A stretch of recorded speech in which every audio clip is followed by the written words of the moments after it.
Welcome to the Halloween edition. We got a little festiveness on the graphics today for uh, today's Golden Black Live. Tom Dienhart will join me in segment one, and then Mike Carmen, segment two, Elliot Bloom, segment three. Of course, Mike with the longtime reporter, produced sports for all the way back to the days of Lafayette Journal and Courier and Greater Lafayette Sports Report. Elliot Bloom, the director of basketball operations at Purdue. Want to thank our sponsors, Triple X on the hill, but on the level of Purdue tradition since 1929.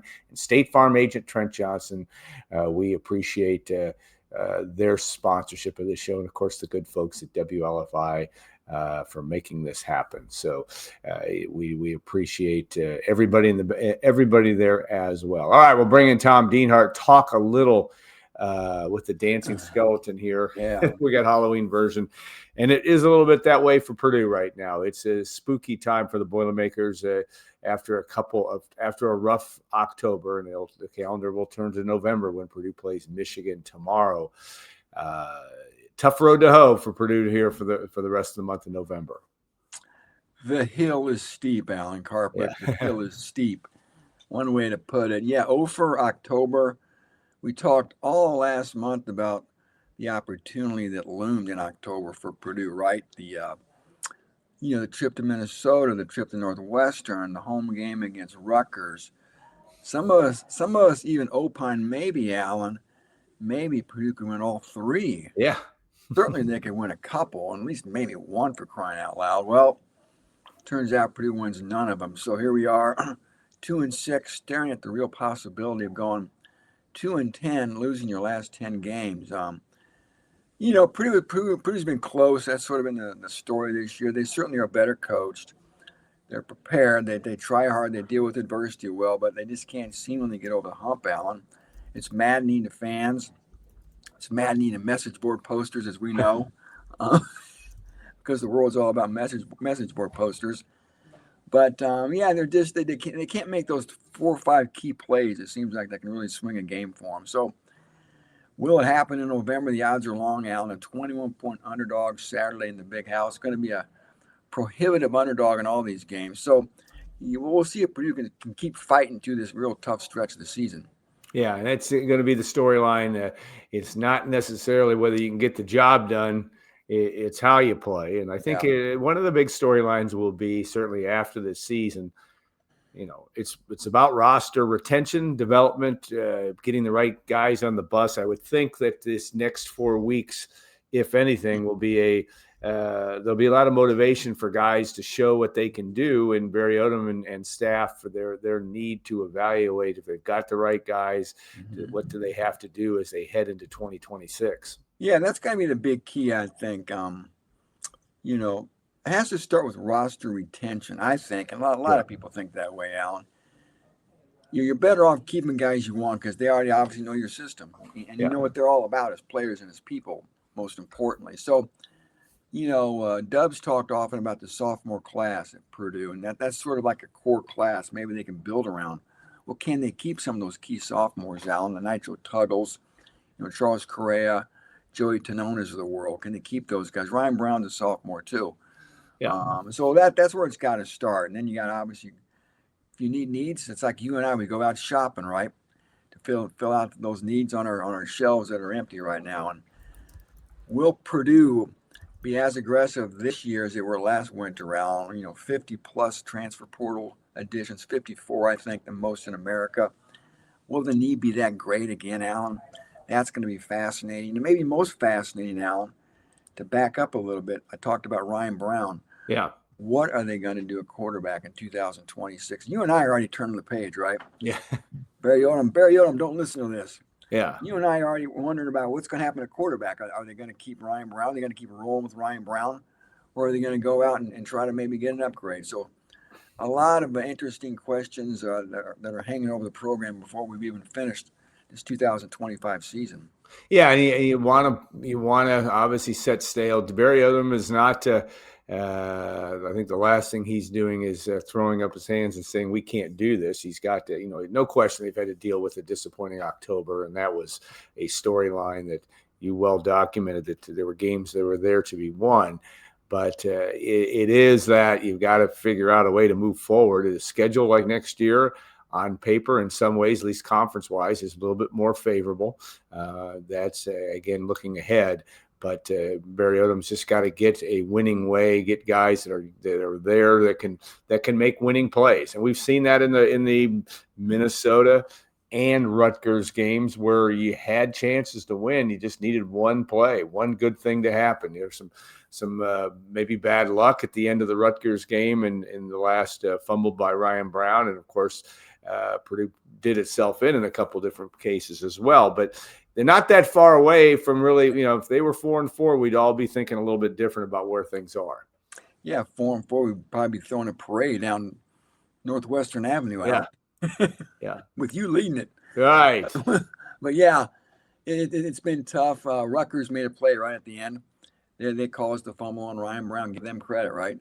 They hung in there, and Purdue couldn't put Rutgers away. They couldn't put Minnesota away. It was so frustrating. And then that game in between, the Northwestern game, was the real outlier, Alan. Just a real head scratcher of 2025 so far. The totally non-competitiveness of Purdue that day along Lake Michigan just astounded everybody. Another opportunity slips through their fingers. So yeah, you're right. Here we are, 2-6. 6 losses in a row. I've gotten good at memorizing some of these dreary stats, Alan. 14 Big Ten losses in a row. 2-17 in the last 19 games. No power win against a Power 4 team since 2023. Right? We're coming up on a 2-year anniversary of that. So I hate having to always recite those things, but these are tough times. You and I have watched a lot of Purdue football. This is the leanest time in Purdue football history as far as if you look at win-loss totals and what they're going through right now. But, Barry Odom, he's a fighter. And like you said, he's not surrendering to anybody. And I tell you what, Alan, maybe Purdue can pull a stunner this month. I mean, I think Ohio State and Indiana are awfully good. But this Michigan team, it's good, but it's not a vintage Michigan team, Alan. It's vulnerable offensively. They're not great on offense. They're going to run the football. There's no real secret there. They want to try to limit Bryce Underwood throwing it right now. He's awfully talented, though. Yeah. But they're in the Middle East. They struggle a little bit on that side of the ball. So, I think it's a team that's at least within earshot of Purdue. And then the trip to Seattle, who knows what that one, what it's going to be like. Boy, the juicy storyline there with Ryan Walters. Yeah, getting a chance to play his old team, and it's a good Washington team. It's not a great Washington team, but who knows? You and I have seen some big upsets over the years. Purdue's about due for another one, like we saw back in 2018. Not far from where I'm talking to you against Ohio State. Yeah, it's interesting. Michigan's certainly got a lot to play for. They are on the very periphery of the college football playoff, but they have a chance if they could somehow beat Ohio State, as they've done each of the last 3 years, and they have the Buckeyes at home. They do. They could put themselves in a position, and at least certainly in the conversation, because they only have 2 losses. It's unlikely they're going to play in the Big Ten. In the Big Ten championship game, I should say, in December. That's both Indiana and Ohio State would have to really fall apart for that to happen. Ohio State would have to lose twice in essence, but there's a lot to play for, and this is a good, like you said, it's a good Michigan team, a team that sometimes we talked about to kind of lose focus in the middle of games, even against the Michigan State last week. Was not, even though they won and they won against a rival on the road, they were not dominant. There's some reason to believe that Bryce Underwood, as talented as he is, if you can shake him up a little bit, there's some hope that you can make this a competitive game. And they have to, human nature is one thing, but you have to think that they're going to look past Purdue a little bit, or at least take it foot off the gas on the front end. But this is, like I said, Michigan's pretty good defensively. But anything else from the Wolverines that if you're watching tomorrow night that you really got to be watching for in your view? They only threw 2 passes in the second half and scored 21 points. So they were at their best, just handing the ball off. 2 good backs. The best one, Justice Haynes, is probably going to miss the game with an injury, but they have a redshirt freshman. Jordan Marshall is very good. He'll pick up the slack, I think. So I don't expect them to try to do anything fancy, Alan, offensively. Yeah. This is going to be Bo Schembechler 1975, man. 3 yards in a cloud of dust. And they may not have to throw 10 passes. So But you know they're going to take their shots and set Purdue up with play action. Can Purdue be ready for that, though? That's going to be the real key, obviously. And then can Purdue get that traction when they got the ball? That's the big worry if you're Purdue, you know. You talked about the Michigan D. That's the strength, without a doubt, unequivocally, the defense, the front seven, the run defense. Boy, physical games, physical matchups, those usually aren't in Purdue's favor, so we'll see. I think they may have to pass to set up the run, so we'll see what the plan is on offense, Alan. And then from a health standpoint, Purdue's not in bad shape, but Right. you know, keep an eye on Devin Mockabee. You know, he left last week's game kind of limping, maybe an ankle issue. His availability, how if he's going to be 100%. I think that's the one I've got circled in red, Alan. He's only 13 yards away from becoming a 3,000-yard career rusher.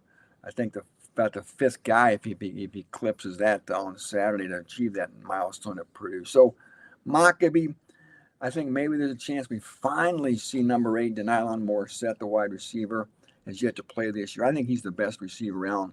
Certainly would be a boon to have him going against a Michigan secondary that's talented but young.